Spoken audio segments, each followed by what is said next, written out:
Ya. Bueno, muy buenas tardes con todos. Es un placer para el grupo de geometría tener nuevamente, luego de 4 años, casi 4 años, tener Ujú. nuevamente a Sergio dictándonos un curso. Hace 4 años hizo un hermoso curso de una introducción a la geometría algebraica, donde también tenemos un estudiante que hizo ese curso que ahora está haciendo su doctorado en la Católica de Chile, ¿no, Sergio? Ujú. Sí, era un El- muchacho boliviano. ajá. Sí, entonces, bienvenidos, bienvenidos a participar, bienvenidos a hacer matemáticas. Muchísimas gracias, Sergio, por esa disposición para compartir en lo que tú estás investigando. Sí, y Gracias. entonces, el curso trata sobre superficies K3 y sus automorfismos. Te cedo la palabra, Sergio. Gracias, Juan. Gracias por darme la oportunidad de presentarles a ustedes un poco de lo que yo me trabajo en el ámbito de la geometría algebraica.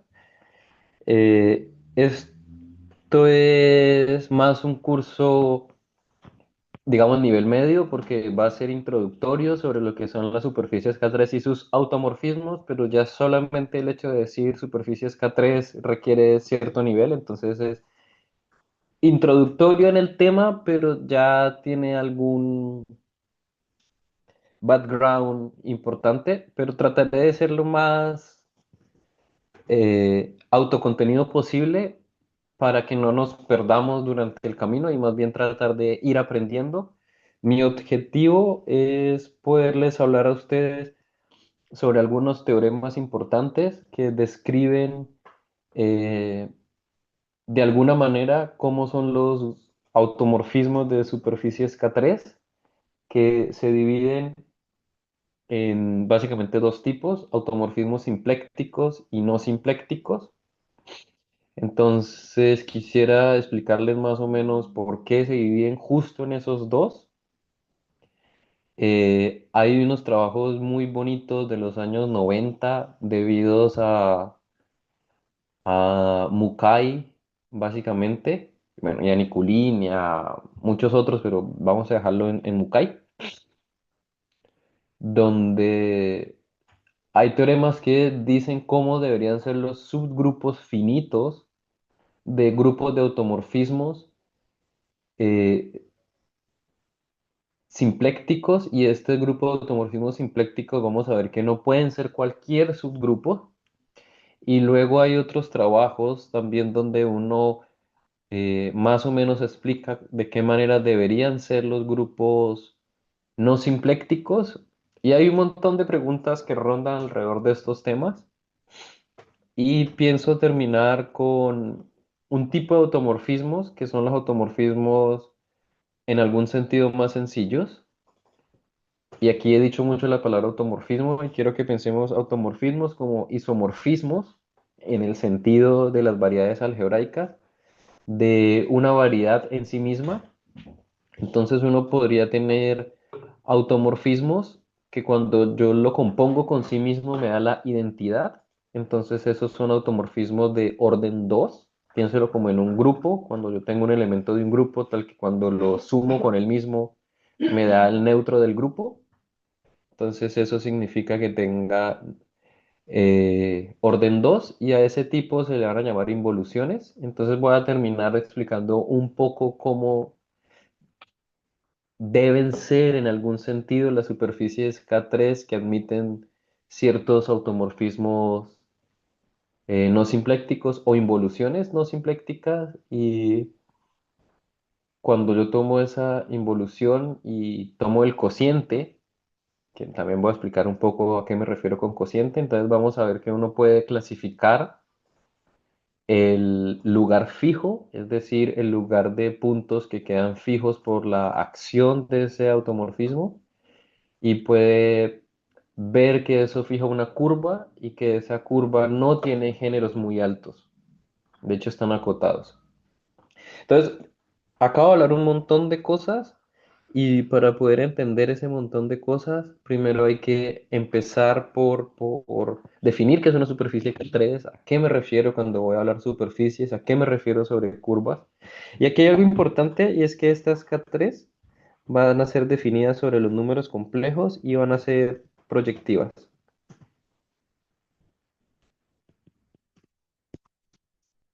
Entonces vamos a buscar básicamente ceros de polinomios, pero no ceros únicamente reales, sino ceros complejos. Y proyectivas va a significar que yo puedo meter mi superficie dentro de un espacio proyectivo suficientemente grande. Me presento un poco, yo soy Sergio Troncoso, ya soy un poco conocido por el grupo de geometría, pero pues, a los que no me conocían un poco, yo hice el doctorado en la Universidad Católica de Chile y el postdoctorado más reciente que estuve haciendo fue en el Politécnico de Torino y ahora estoy en los Países Bajos con mi familia esperando qué sale luego. Entonces, bueno, entonces un poco de referencias. Vamos a seguir en gran medida el paper que es una recopilación de todos estos resultados acerca de los automorfismos y es el paper de eh, Taki, que se llama Automorphisms of K3 Surfaces and Their Applications. Para el caso de involuciones no simplécticas, este es un libro un poco grande, el de Nikulin y Valery Alesif, que es el de Classification of Log del Pexo Surfaces of Indes Atmos 2. Y es bastante interesante leerlo, pero tiene sus complicaciones técnicas. Luego está el libro clásico K3 Surfaces del profesor Kondo. Este es un libro para aprender superficies K3 de cero y con todos los detalles. Y uno de los trabajos más importantes, creo yo que en este ámbito, sin desmeritar ningún otro trabajo, es el trabajo que hizo Mukai, que se llama Finite Groups of Automorphisms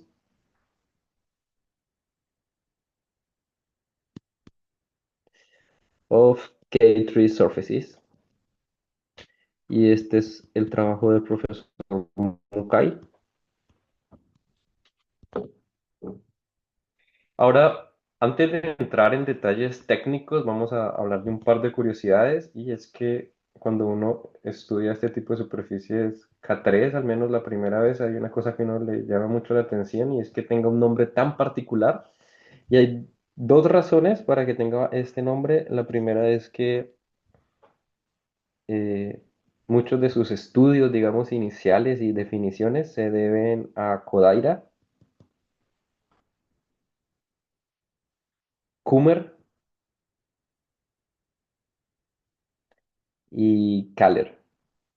Aquí es K. Kummer y Kaller. Y otro de los motivos es que esto hace una parte importante de la teoría de superficies y hay una montaña muy grande en el Himalaya que tiene 8.611 metros de altura y es la montaña K2. Entonces, más o menos a ese nivel de importancia en el mundo del estudio de las superficies algebraicas complejas, se pone el estudio de las superficies K3 y acerca del curso, entonces vamos a hablar primero una pequeña introducción. Luego de ella vamos a hablar de lo que parte las aguas en el estudio, al menos bueno, en general, pero vamos a hablar en el estudio de curvas y en el estudio de superficies, que es la dimensión, pero una dimensión particular que es la dimensión de Kodaira. Cuando tengamos eso, entonces podemos hablar un poco de teoría de curvas y automorfismos de las curvas proyectivas complejas. Y después entonces vamos a hablar de cómo se dividen las aguas en superficies. Y ahí cuando entremos en superficies, entonces hay un tipo particular de superficies que cumplen las características para llamarse K3. Vamos a hablar un poquito de superficies K3 y de ahí vamos a pasar a hablar bastante de su grupo de automorfismos. Y por último, como les dije, vamos a hablar de las involuciones no simplécticas. ¿Tienen alguna pregunta al momento?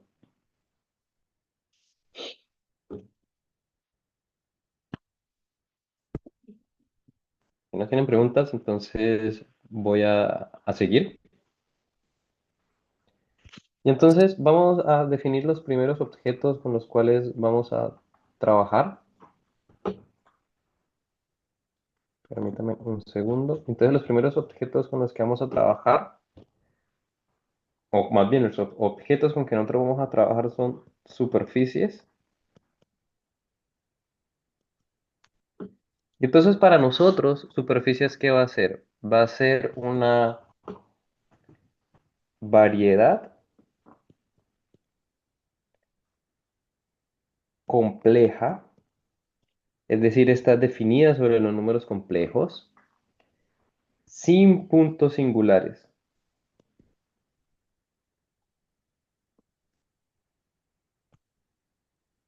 de dimensión 2. Dime, ¿tienen una pregunta? Parece que no. Parece que Ah, estaba ya. abierto el micrófono nomás, Sergio. Ah, ya.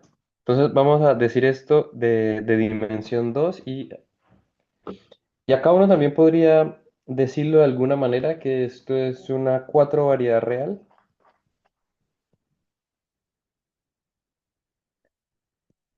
suave.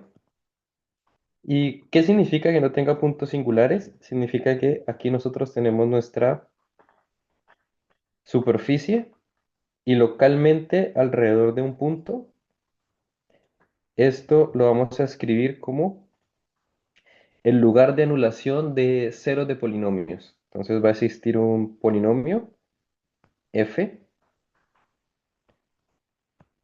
alrededor de ese punto que el- los ceros,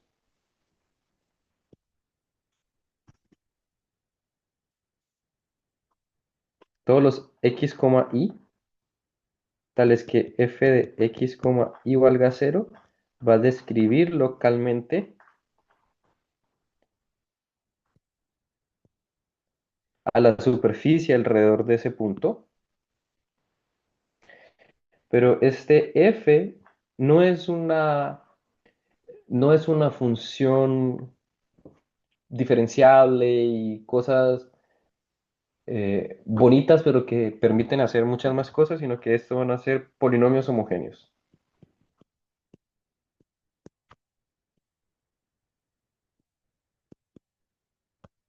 definidos sobre los números complejos. Y entonces, un punto U sería singular si el gradiente de f evaluado en U se anula. ¿Listo? Entonces, ¿qué significa que nuestra, nuestra superficie compleja no tenga puntos singulares? Es decir, que sea suave. Esto es equivalente a decir que el gradiente de la función local que define a cada punto no se anula. ¿Listo? Ahora, dentro de las superficies, nosotros podemos ver entonces eh, lugares de codimensión uno. ¿Qué significa esto? Esto significa subvariedades de dimensión uno. Y entonces algunas de estas subvariedades de dimensión uno, bueno, cuando hablamos, más bien es esto, cuando decimos subvariedades, significa en lo que nosotros vamos a hablar que son irreducibles, es decir, que no puede pasar que yo lo escriba como la unión de otras dos, entonces esto no lo sería. Y como esto tiene dimensión uno, y recuerden que esto tiene, digamos, solo un pedacito tiene, eso sí lo sería, solo un pedacito tiene dimensión compleja uno. Entonces va a ser importante entender un poco de la teoría de esas subvariedades, y esas subvariedades son las que vamos a llamar curvas. Y vamos a llamar curvas suaves en el mismo sentido del anterior. Localmente, esta curva está definida por un polinomio y entonces vamos a ver que el gradiente del punto no se anule. Pero las curvas suaves, complejas, tienen un nombre muy bien estudiado y estas son las superficies de Riemann. Y acá hay una cosa que es un poco curiosa y es que si trabajamos sobre los números complejos, estas son curvas porque su dimensión compleja es uno, pero si lo trabajamos sobre los reales, les decimos superficies. Sí, porque la dimensión es 2 como elemento definido sobre los números reales. Y básicamente, aunque después vamos a ahondar un poco más en esto, hay tres tipos de estas superficies de Riemann o curvas proyectivas complejas, y hay tres tipos. Esos tres tipos son la esfera de Riemann,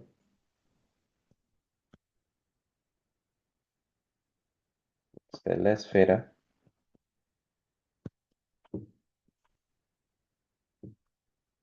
Está otro tipo que es bien conocido, que es el toro, toro complejo. O sea, dejarlo en toro, para no entrar en discusión con algo que vamos a hablar luego. Y los n-toros, que son sumas conexas de varios de estos elementos.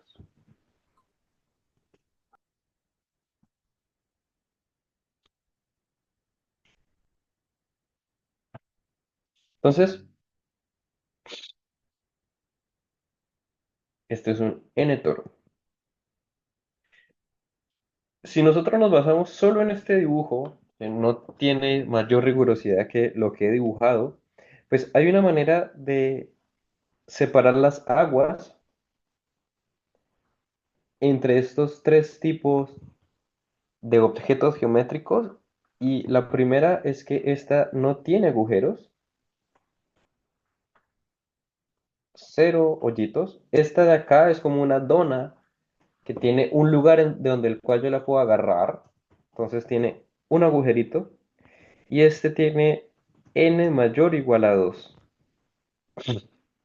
Esto no es gratis. Esto lo que nos va a indicar es que hay una cantidad que nos divide las superficies de Riemann o curvas algebraicas entre tener género cero, género uno y género mayor o igual a 2. Entonces, claro, tenemos que ver luego cómo vamos a definir este número, este invariante género. Y en el caso que nosotros escribamos un n-toro, estas se llaman curvas de tipo general.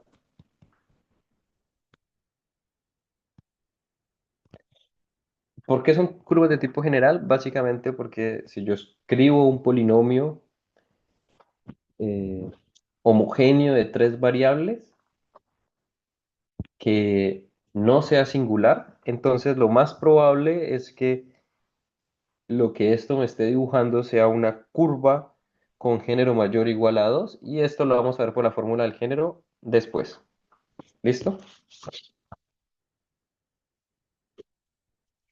Y entre estas tres figuras geométricas,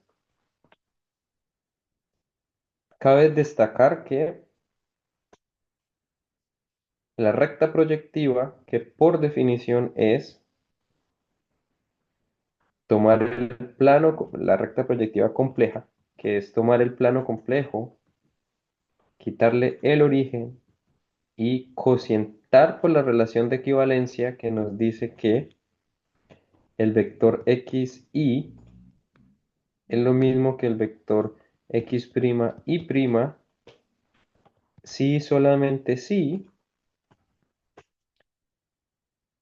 x es igual a lambda x' y y es igual al mismo lambda y' para algún lambda complejo no cero. Esto es la esfera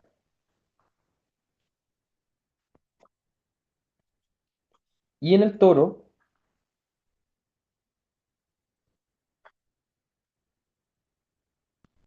este torito de acá, nosotros lo podemos describir como tomar los números complejos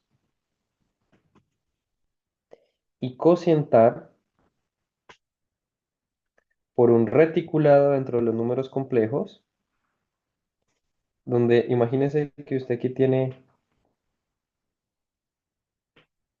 el plano complejo y usted se va a tomar el uno aquí y por acá cualquier tau, donde tau es un número complejo con parte imaginaria positiva, y entonces usted va a hacer todas estas casillitas de esta manera y usted va a teselar el plano, o sea, va a dividir el plano de esta manera. Y entonces, cuando usted lo parte, usted lo que está diciendo es que dos elementos mm, están relacionados si solamente si su resta cae dentro de uno de estos. Y entonces uno mira lo que es el lugar más chico en el cual tengo un elemento de la clase de equivalencia y solamente un representante, entonces yo me puedo quedar solo con este pedacito, solo con este paralelogramo, de tal forma que esta línea de acá se identifica con esta línea de acá y esta línea de aquí con esta de acá. Y vamos a pegar y vamos a obtener precisamente el toro. Pero de nuevo, esto ahorita por ahora solamente está haciendo la introducción. Pero esto nos va a permitir a posteriori hacer una suma de los elementos del toro. Entonces, tener esa suma hace que sea bastante interesante hablar del toro, pero ese toro tiene un componente topológico, tiene un componente analítico, pero también tiene un componente poderosamente algebraico y geométrico en la geometría algebraica, y es que estas son las llamadas curvas elípticas.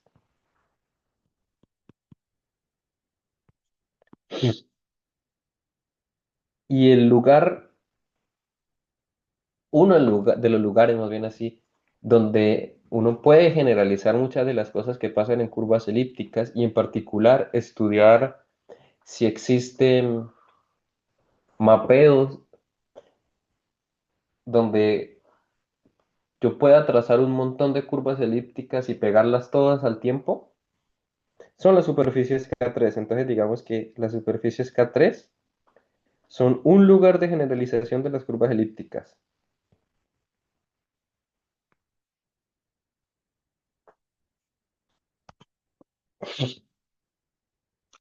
Ahora, para poder hacer esta división de aguas, como dije acá arriba, a través de ese numerito llamado género, toca definir algunas cosas, pero lo primero que vamos a definir va a ser la dimensión de Kodaira, porque esta dimensión de Kodaira nos va a permitir a nosotros hacer exactamente la misma distinción a través de otro invariante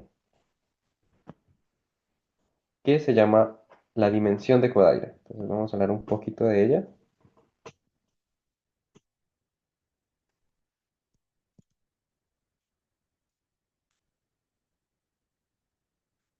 Y apareció la primera K. Bueno, una de las tres K de la dimensión de Kodaira. Entonces, esta dimensión de Kodaira es un invariante que necesitamos fijar para poder dividir en clases el objeto geométrico que nosotros queremos estudiar. Entonces,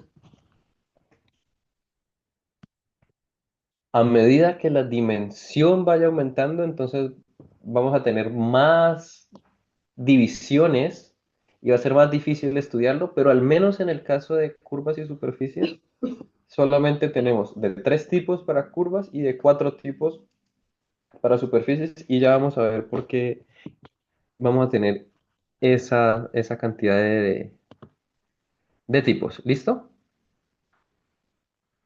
Entonces, lo primero que vamos a hacer es lo siguiente. Vamos a tomar S, una superficie, y para dar un ejemplo de una superficie, iniciemos con S igual al lugar de todos los X, y Z en el plano proyectivo tal que X cuadrado más Y cuadrado más Z cuadrado valga cero. ¿Sí? Entonces, esto sería la forma más sencilla de definir una superficie porque ya está definida no localmente, sino globalmente por un solo polinomio, donde entonces este sería nuestro polinomio homogéneo f. Y si nosotros calculamos el gradiente de f en x y z, esto es 2x, 2y y 2z. Y luego esto sería igual a 0, 0, 0 si y solo si x es igual a y es igual a z igual a cero. Pero aquí nosotros tenemos que recordar algo, que esta superficie, esto es una curva, entonces porque lo estoy definiendo dentro de P2, pongámosle C, ejemplo de curva, tenemos que acordarnos que esta curva está contenida dentro de mi espacio proyectivo y mi espacio proyectivo complejo es C3 menos el cero partido exactamente la relación de antes. Y pues aquí hemos quitado el cero. Entonces, el punto 0, 0, 0, 0 no hace parte de los puntos del plano proyectivo y por tanto no hace parte de la curva. Entonces, nuestra curva C es no singular. Podríamos hacer un ejemplo igualitito para superficie y que nos quede el ejemplo. Solamente que ahora no va a estar metido dentro de P2, sino dentro de P3. X0, X1, X2, X3 tales que, vamos a llamarle a esto x, tales que f de x es igual a cero, donde este polinomio f de es un polinomio homogéneo de grado D. ¿Listo? Entonces, estos son los ejemplos más simples y vamos a ver cómo podemos definir nosotros entonces lo que es la dimensión de Kodaira y vamos a iniciar tomando una superficie en el sentido de lo que hemos estado hablando, una superficie suave, compleja, y vamos a definir este elemento de acá, que es el cotangente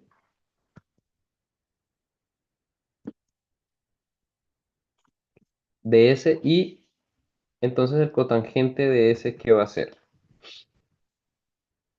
Vamos a tomar U,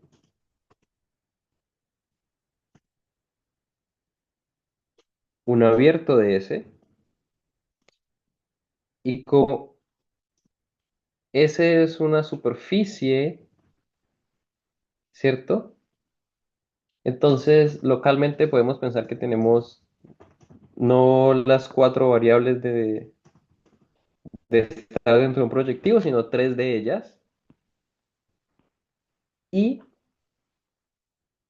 el as, piensen que simplemente vamos a evaluar qué nos entrega en ese abierto. Olvídense si quieren un poco de la palabra as. Entonces, esto va a ser todas eh, todos los elementos escritos de forma,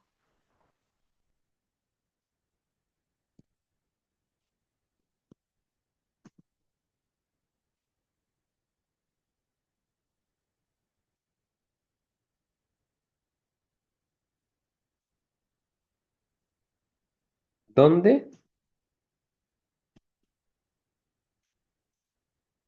f, g y h son funciones holomorfas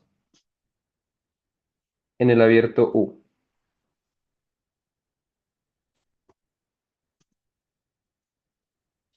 Entonces, ¿esto qué es? Esto me está entregando a mí todas las unoformas, ¿listo?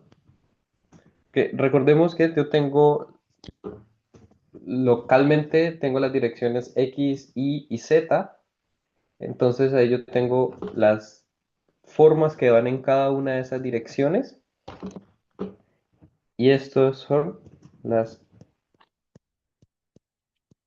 unoformas en U.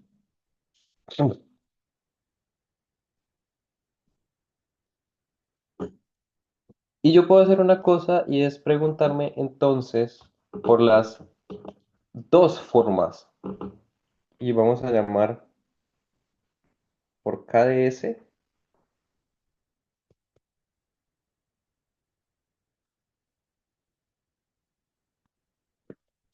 a hacer el cuñado de unoformas, ¿sí? Entonces vamos a tomar dos formas, pero para no dar demasiado en esto, ¿qué es lo que nosotros vamos a estar escribiendo? Localmente vamos a buscar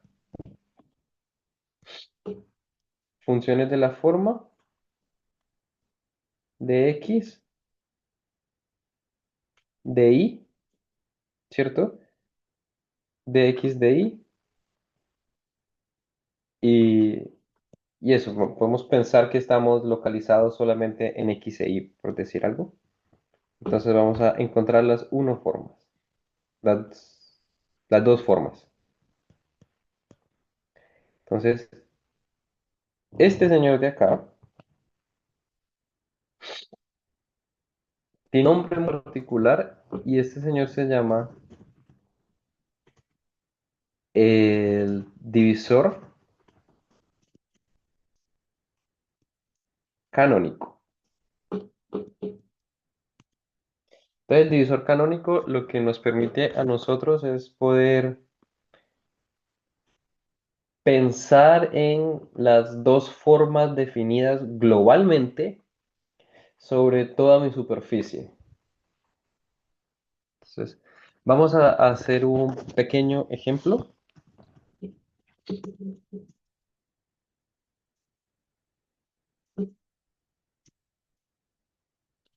Y entonces vamos a tomar como nuestra superficie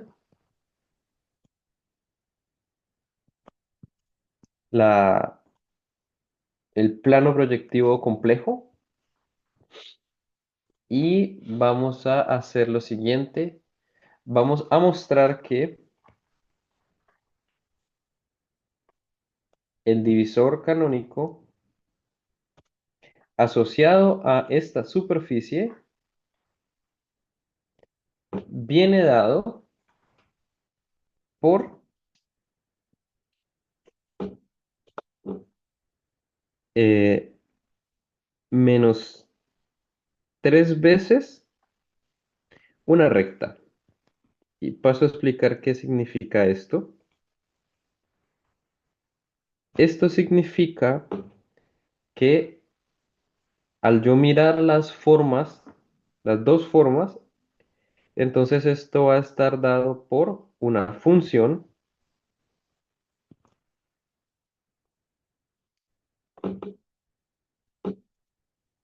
de, más bien una función con polo de orden 3. Y vamos a pasar a hacer los cálculos, que yo creo que dice mucho más. Entonces, P2 tiene tres cartas afines, que recordemos que P2 los podemos escribir como eh, x0, x1, x2. Cada punto de P2 es un punto de este estilo, ¿verdad? Y recuerden que el punto 0, 0, 0 no está. Es decir, que siempre alguna de estas tres es diferente de cero. Entonces, si x0 es diferente de cero, yo puedo dividir por x0 y tener el punto 1, x1 partido de x0, x2 partido de x0. Y note que este punto es lo mismo que este,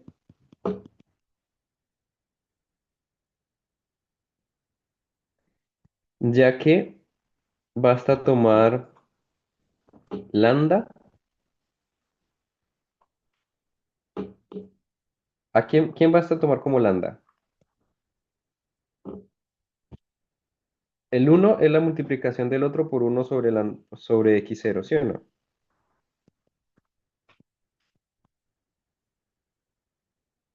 Pasa de un lado al otro.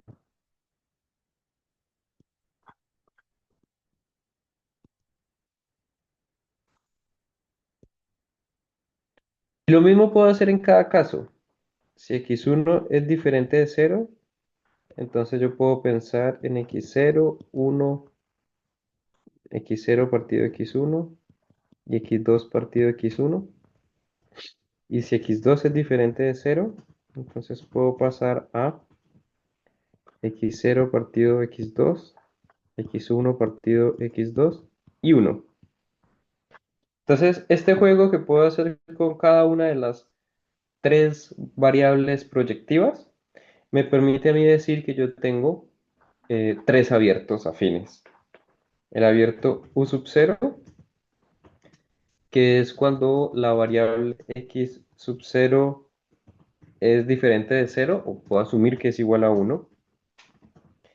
El abierto U sub 1, que es cuando x1 es igual a uno. Y el abierto U sub 2, que es cuando x2 es igual a uno. Entonces tenemos esos tres abiertos afines.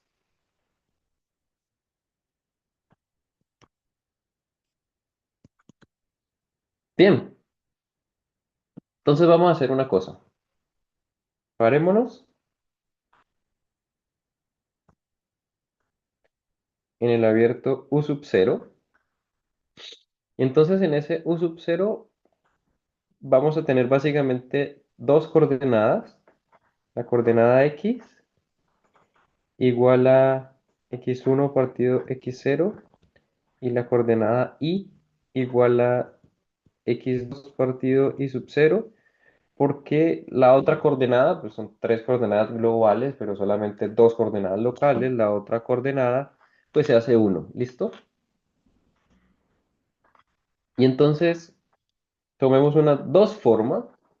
Podemos tomar la dos formas omega 0 igual a dx de y. Pero esto es como se ve localmente. Vamos a hacer cambio de coordenadas para ver esta cómo se comporta.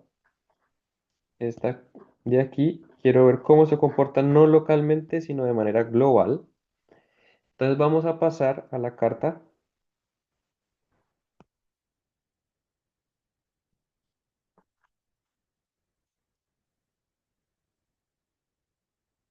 Entonces pasemos a la carta U sub 1, que es donde Z1 es diferente de cero.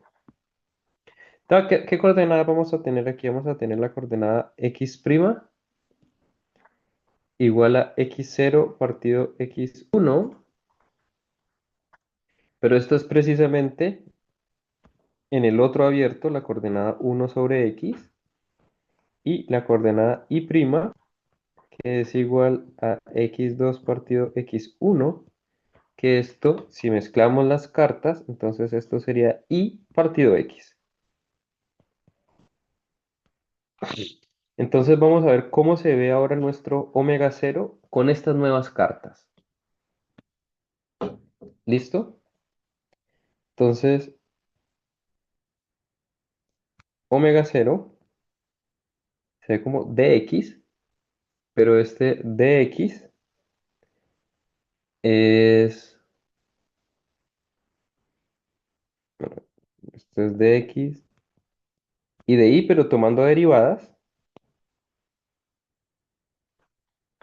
esto es exactamente lo mismo, menos 1 sobre x' al cuadrado por dx'.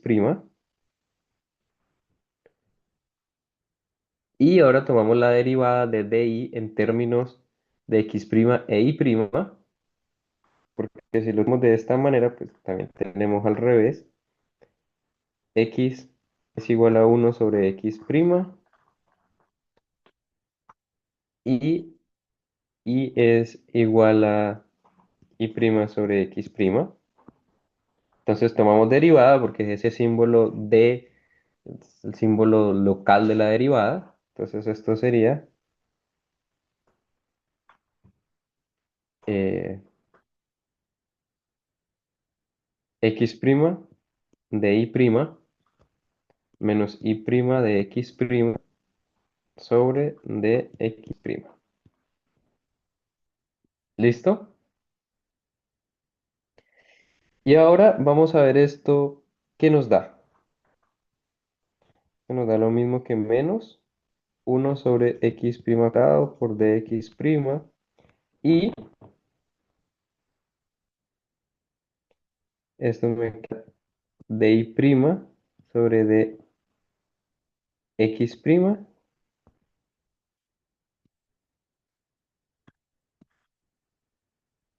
Simplemente desarrollé un poquito eso de allí. Y si nosotros utilizamos la siguiente regla, dx y dx es lo mismo que dy y dy, que es cero, y dx dy es lo mismo que menos dy dx.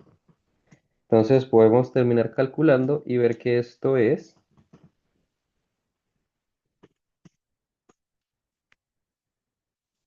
menos 1 sobre x' al cubo de x' de y'. Por lo tanto, la dos forma, cuando ya la miramos en términos de las coordenadas, al hacer cambio de coordenadas, es una función, esta es mi función, por el de x de y, pero esta función de aquí es una función que tiene un polo, es decir, se anula la parte de abajo, es decir, se va a infinito, tiene un polo de orden 3 en toda la línea x' igual a 0. Y si denotamos esta línea como L, y a los polos, el menos no viene de este menos de acá, sino que los polos lo vamos a tratar como negativos y los ceros como positivos. Entonces, el divisor canónico de el plano proyectivo complejo es menos, esto significa un polo, el orden del polo y como una recta. Es como una recta, ¿sí? Entonces, esto va a ser en términos, y noten que aquí yo estoy escribiendo este con una palabra, que es la palabra divisor, y no lo estoy escribiendo como la palabra fibrado vectorial, porque a veces conviene un poco más hablarlo de esa manera, y en este caso todas esas cosas coinciden, y entonces nosotros necesitamos definir en un momento, no sé si hoy, bien qué es lo que significa un divisor, pero básicamente es poder hacer sumas formales de curvas ponderadas por los enteros, bien sean positivos o negativos. Entonces, en este caso, esto es una curva ponderada por un entero negativo. Entonces, por eso estoy diciendo divisor y en general, cuando yo tenga una dos forma,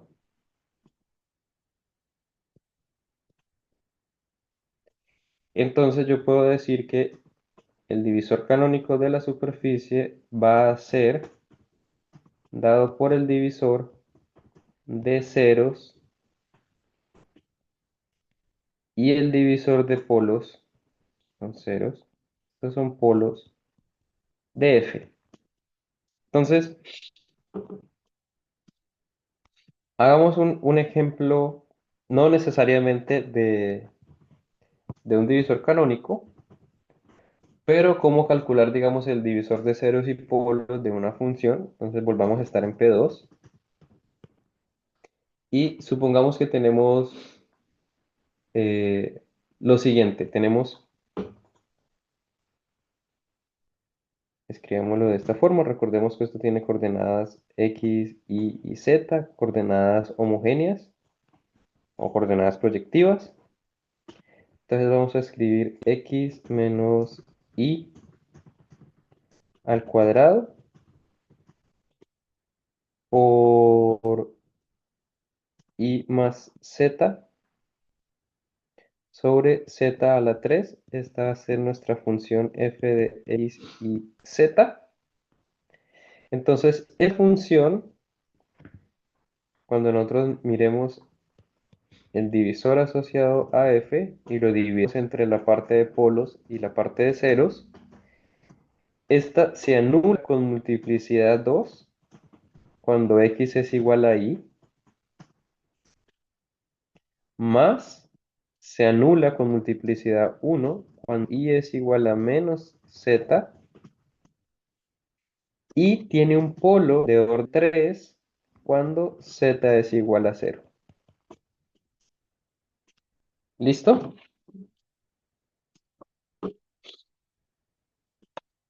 Bien. Sigamos un poco en nuestro objetivo, que es definir la dimensión de Kodaira.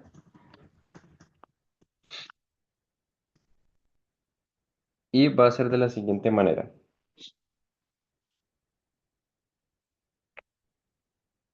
Nosotros,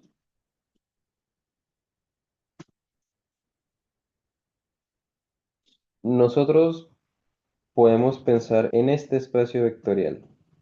Dada la superficie y su divisor canónico, esto va a ser el C espacio vectorial.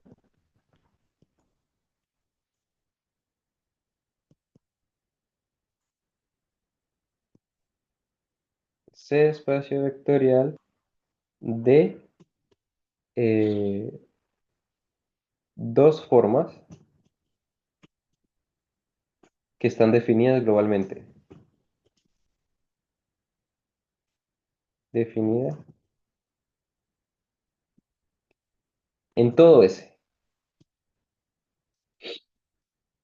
Y este C espacio vectorial tiene una dimensión. Entonces vamos a denotar como la dimensión del H0 de SKDS en minúscula.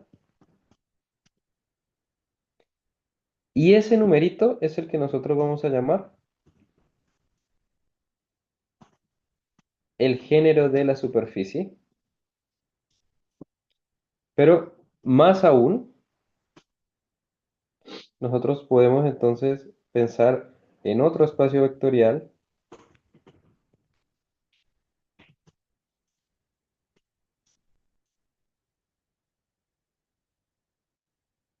que es en el espacio vectorial de tensores, de n tensores de dos formas.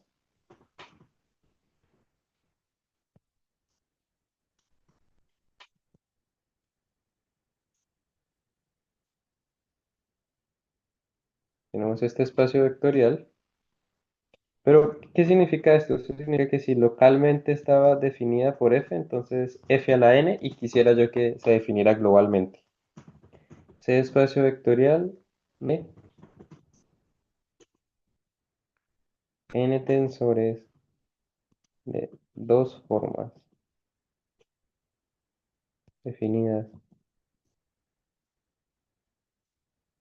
globalmente. Y a la dimensión de ese espacio vectorial, todas estas son dimensiones complejas,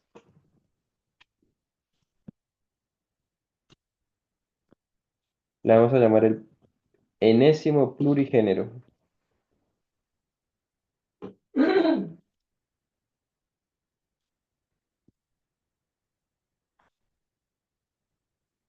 Entonces, ese es el enésimo plurigénero. Y, por ejemplo,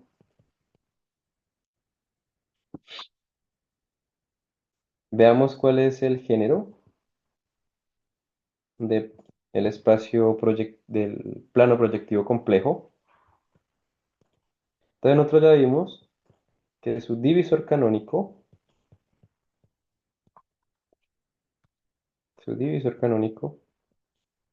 es como menos 3 veces una recta.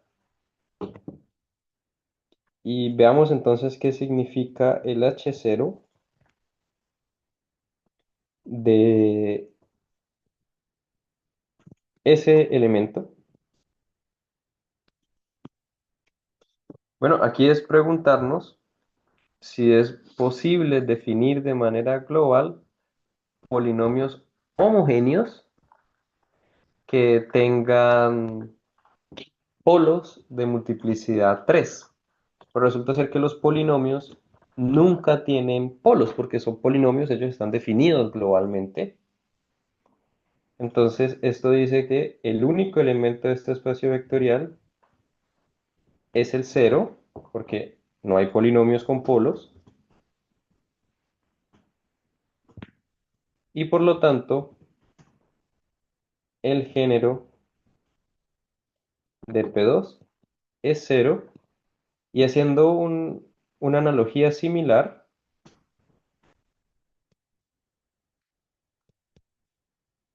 si yo quiero calcular esto de acá,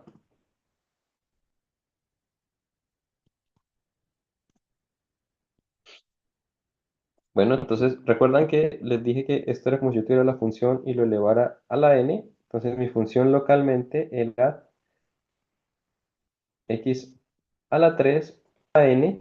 Entonces esto es 3n. Así que si yo lo quiero pensar no en términos de tensores, sino lo quiero pensar en términos de está anulando algo, pues esto es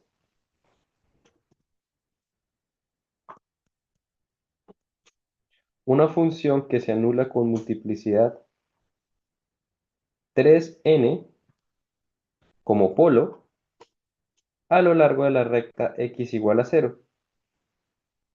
Bueno, y sea cual sea el n positivo que yo ponga aquí,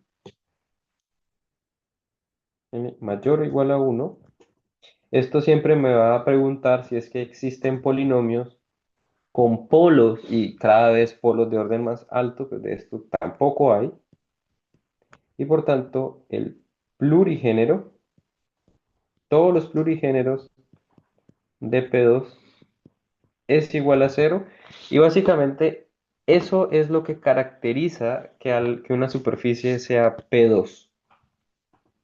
¿Sí? Necesitamos un poco más que el género, necesitamos algunos de estos plurigéneros para determinar si una superficie algebraica, proyectiva, suave, es o no P2. Bien, entonces ahora hagamos un ejemplo un poco más positivo. Sigamos en P2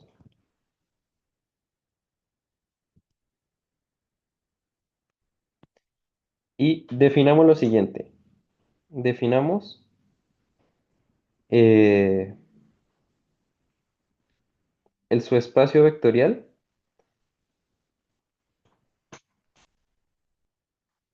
de polinomios generados por x cuadrado y xy. ¿Sí? Esto va a ser el C espacio vectorial de polinomios homogéneos generado en esas dos variables, en esas dos, generado con esos dos funciones homogéneas de grado 2. Entonces, veámoslo como C espacio vectorial,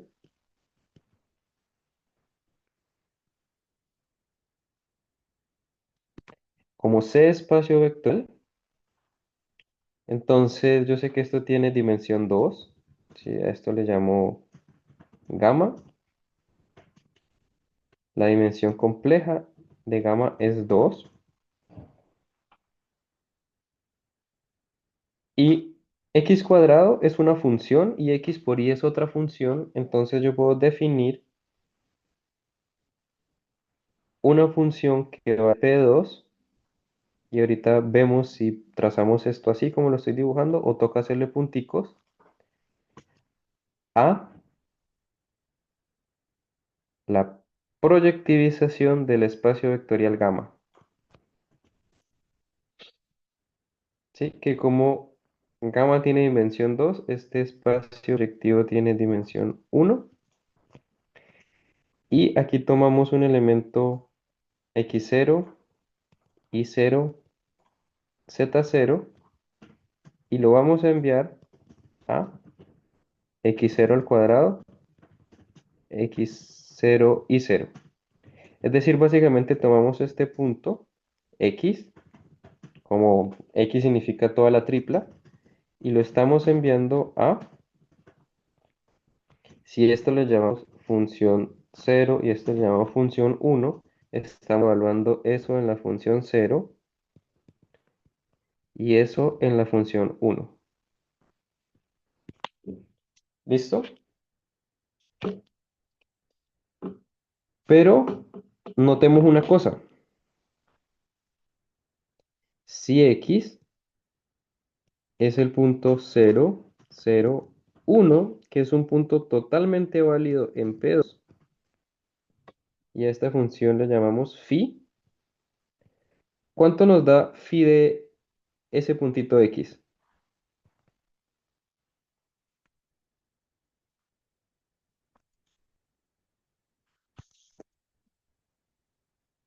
Esta pregunta para ver si me están siguiendo un poco. Uy, por acá tenía una pregunta, parece ser.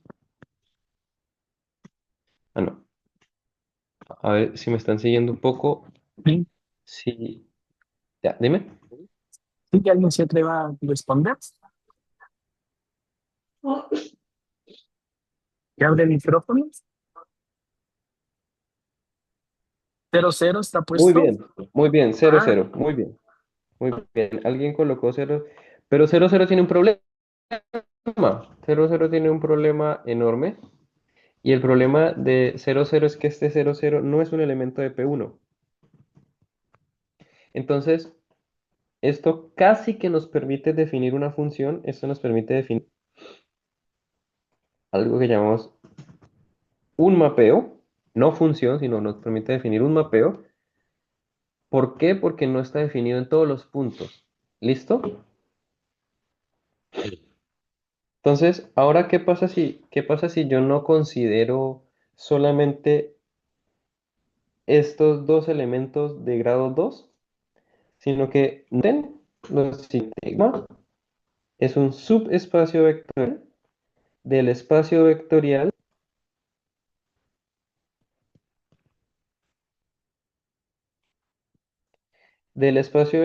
de todos los polinomios de grado 2 en variables x, y, z que sean homogéneos. Este está definido por x cuadrado, y cuadrado, z cuadrado, xy, xz e iz. ¿Sí? Uno puede sentarse a ver cuáles son los polinomios homogéneos que generan ese espacio vectorial y son estos. Entonces gamma era simplemente escoger a este tipo de acá y a este tipo de acá.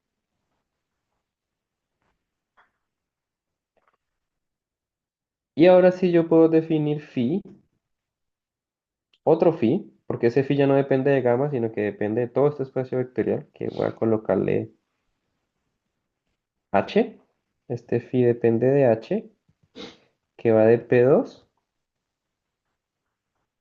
Este tiene uno, 2, 3, 4, 5, 6. Entonces este va a P5, que toma X0, Y0, Z0 y lo va a enviar en X0 al cuadrado, Y0 al cuadrado, Z0 al cuadrado, X0, Y0, X0, Z0 y Y0, Z0.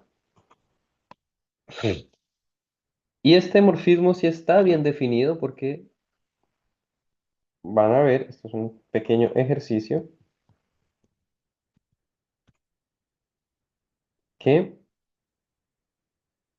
phi de h sí está bien definido. ¿Qué significa eso?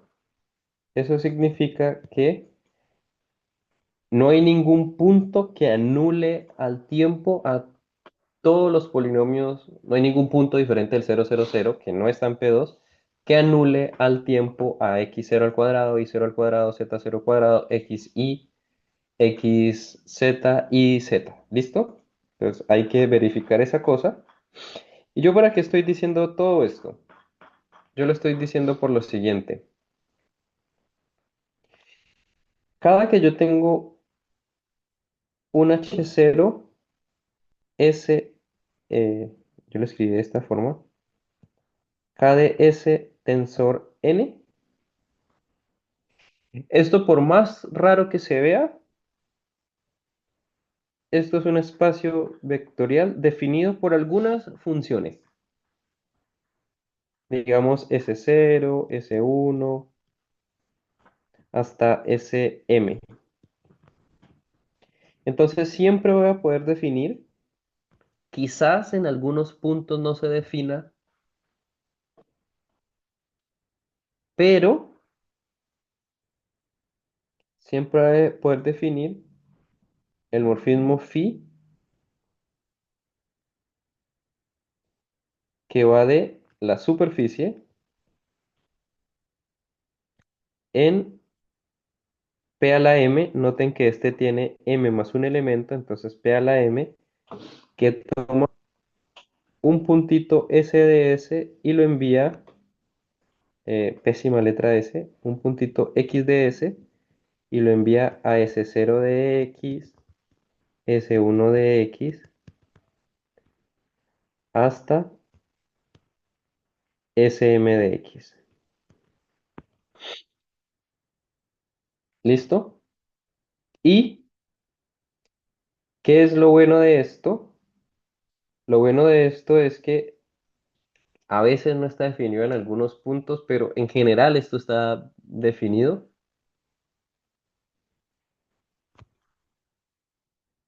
Y ahora nosotros vamos a poder ver lo siguiente. Vamos a poder ver phi de ks de n. Vamos a evaluarlo en todo S.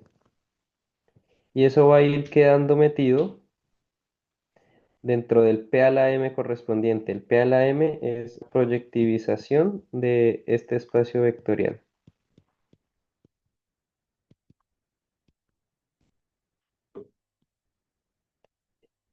Entonces, después nosotros nos podemos preguntar cuál es la dimensión. Si fijamos un n, podemos preguntar cuál es la dimensión de esa imagen.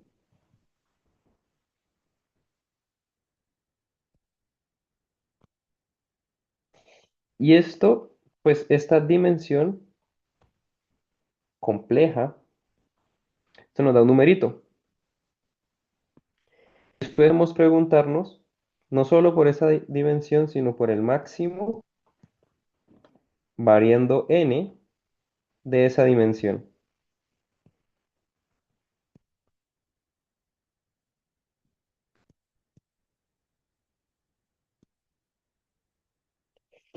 Y ese número a veces no tiene sentido. ¿Cuándo no tiene sentido? Esto no tiene sentido. Si el H0 de S, K de S, n veces es trivial. Porque si es trivial, ni siquiera tengo algo que proyectivizar.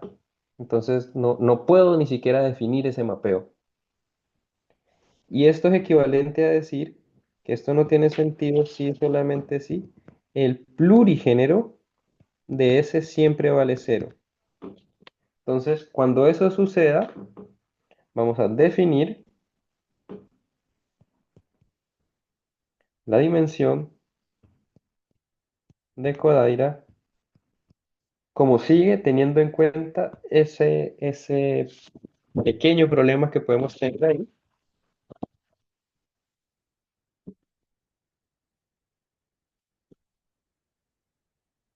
Dimensión de Kodaira. Vamos a escribir ahí como menos infinito si el plurigénero de S es cero para todo n. Y en otro caso, vamos a escribir eso. Y voy a colocarle un numerito. No, voy a escribirlo, que es mejor escribirlo. Como el máximo sobre n de las imágenes que definen el espacio vectorial de los n tensores de las dos formas. Otro caso. Entonces, una de las maneras de definir la dimensión de Kodaira, pero ¿qué tiene de bueno definir la dimensión de Kodaira de esta manera? Como yo estoy mirando el máximo de la imagen directa de una superficie, y pues la superficie no va a tener una dimensión más grande, ¿sí? O sea, si la dimensión de la superficie es 2, no puede ser que la imagen dentro de un espacio de dimensión 28 vaya a ser 5, porque lo que yo estoy metiendo allá es una superficie. Entonces, eso me está diciendo que esta dimensión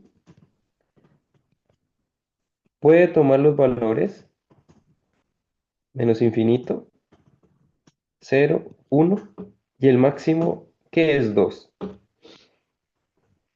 Pero también hay otra manera de definirla y para menos infinito lo vamos a definir igual, ¿listo? Pero en el resto de los casos yo puedo preguntarme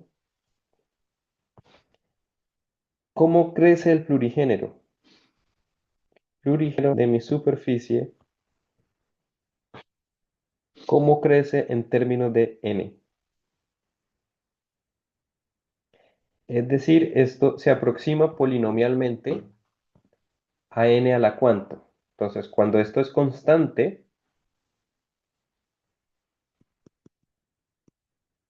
pues tiene dimensión de Kodaira 0.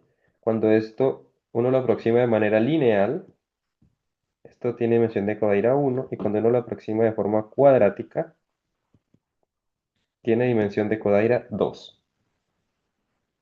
Ahora, esto que acabo de hacer para la dimensión de Kodaira de superficies, también puedo hacerlo para la dimensión de Kodaira de curvas y lo puedo hacer para la dimensión de Kodaira de variedades de dimensión más grande.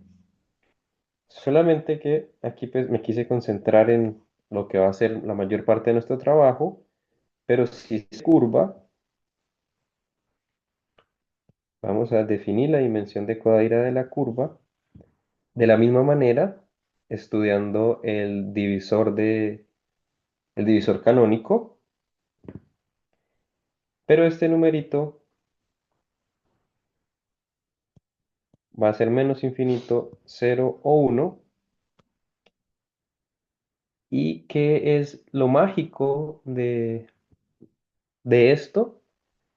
Lo mágico de esto es que esto van a coincidir con las tres clases que nosotros vimos al inicio, que serían dadas por el género.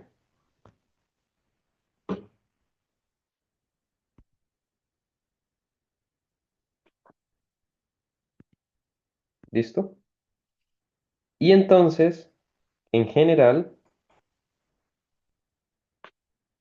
si la dimensión de Kodaira de la variedad, pero digamos en este caso, como estamos en superficie, si la dimensión de Kodaira de la superficie es 2, la superficie se dice de tipo general.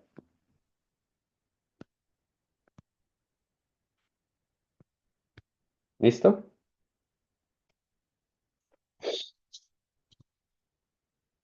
Entonces, más o menos así está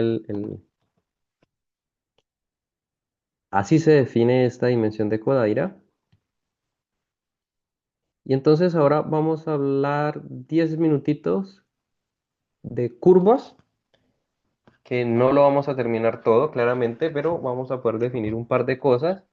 Y mañana iniciamos con la construcción que les quedé viendo de cómo se construye topológicamente el toro, utilizando que es el cociente del plano complejo por un reticulado, ¿sí? Donde un reticulado es un subgrupo discreto del plano.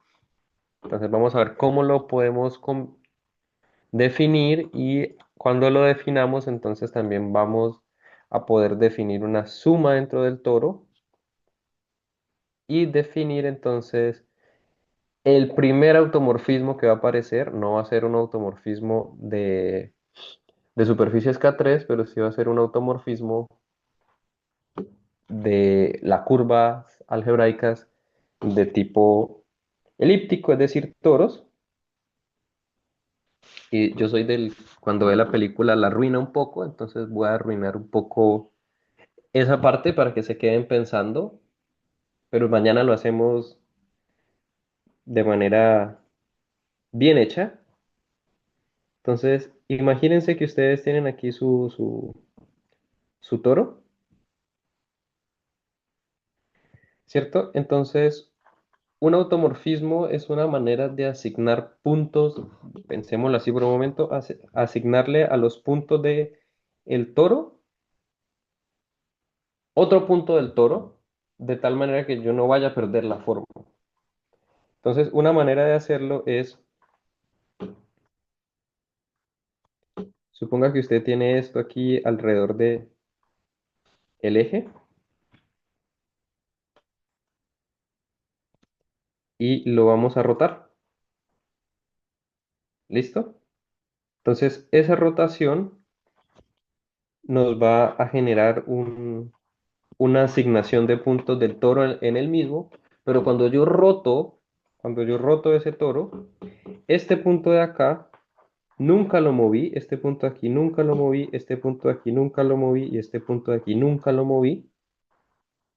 Y entonces esos puntos van a ser bien especiales para nosotros porque esos 4 puntos de ahí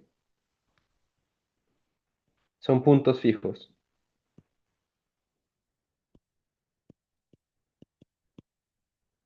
por la rotación. Esto, pero no les quiero arruinar un poco más la construcción de esto que es bien bonita. Más bien entonces hablemos un tris sobre curvas y cómo definir el género de una curva.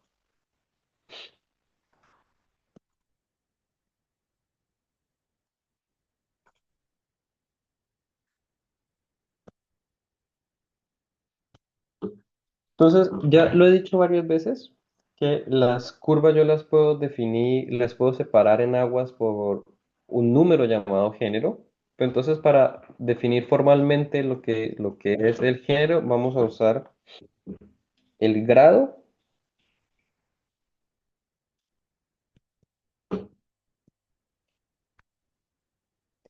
del divisor canónico.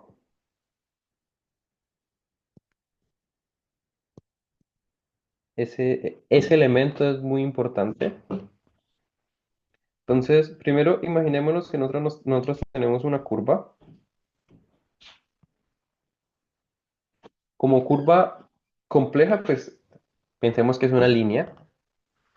Y las cosas de codimensión menor, o sea, las cosas de dimensión menor que yo puedo tener son puntos, puntos, ¿sí?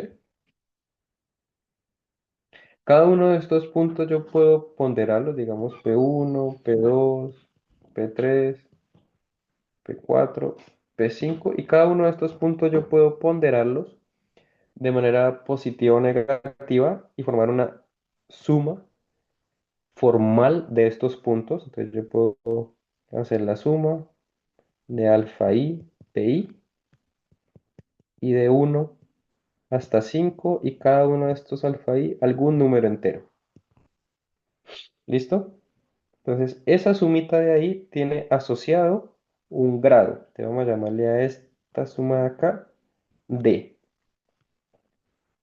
Y el grado de d va a ser la suma de los alfa i's. Entonces, localmente uno puede pensar que lo que está haciendo es encontrando en cada punto una función que si el alfa es positivo, entonces se anula en ese punto con esa multiplicidad y si el alfa es negativo, tiene a ese punto como un polo de esa multiplicidad. ¿Listo? Entonces vamos a pensarlo de esa manera. Y ahora nosotros vamos a tener menos direcciones en cuáles movernos, porque estamos en una curva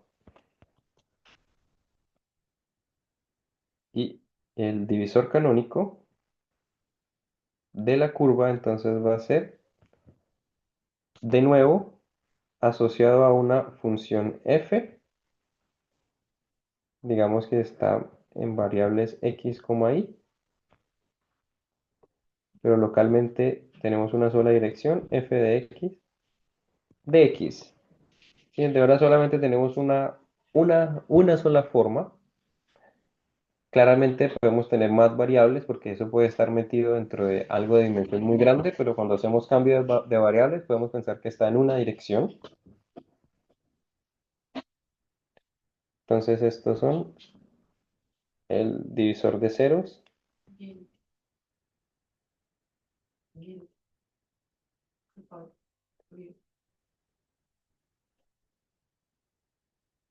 Ya podemos asignar el divisor de ceros y polos de una unoforma.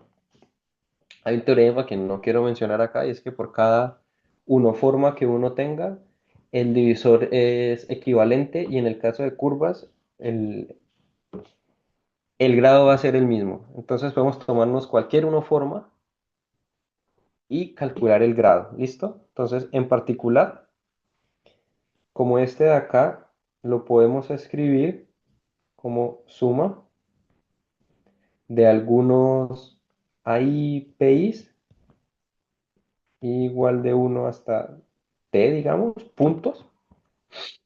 Entonces yo puedo asignarle un grado a esto, tal como hicimos antes. Tenemos el grado de este divisor que entonces va a ser la suma de los i de uno hasta t. Y aquí viene la definición.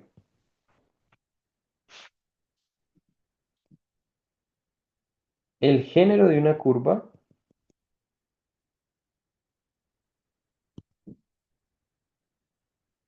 es el entero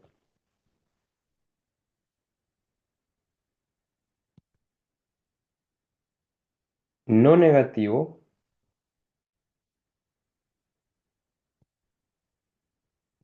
tal que satisface la igualdad dos veces ese número menos 2 es precisamente el grado del divisor canónico. Obviamente necesitamos un ejemplo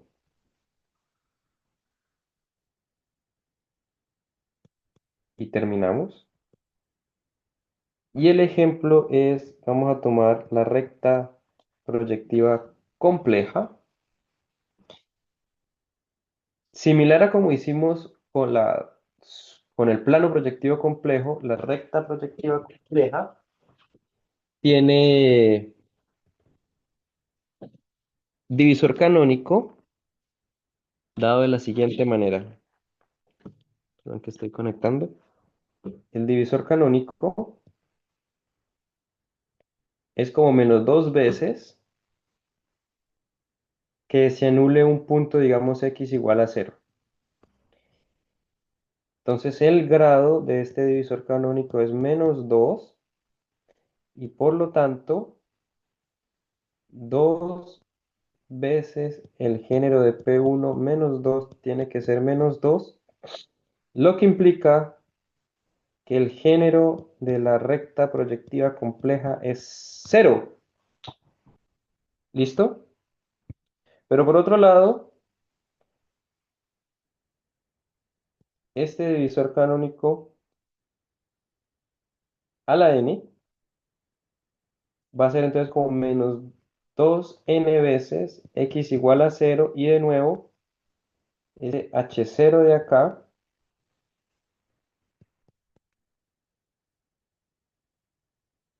lo que me va a preguntar a mí es el espacio vectorial de todos los polinomios homogéneos en dos variables con polos de orden menos 2n.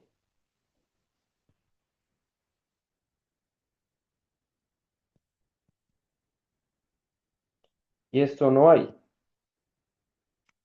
Esto me está diciendo a mí entonces que la dimensión de Kodaira de esto es menos infinito.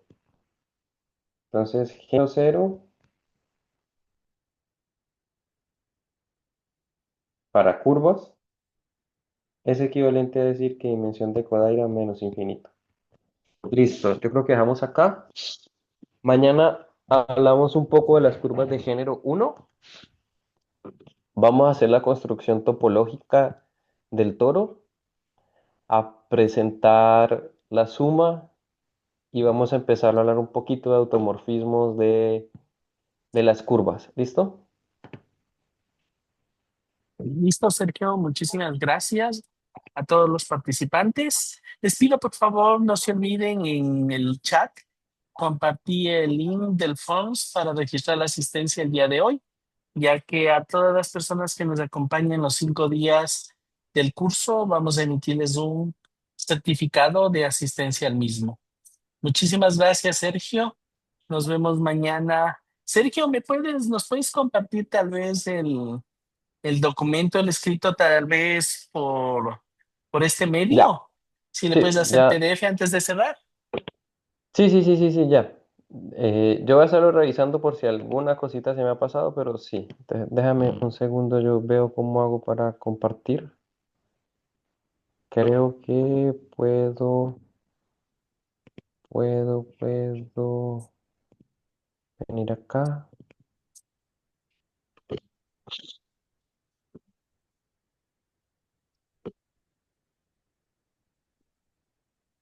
eh,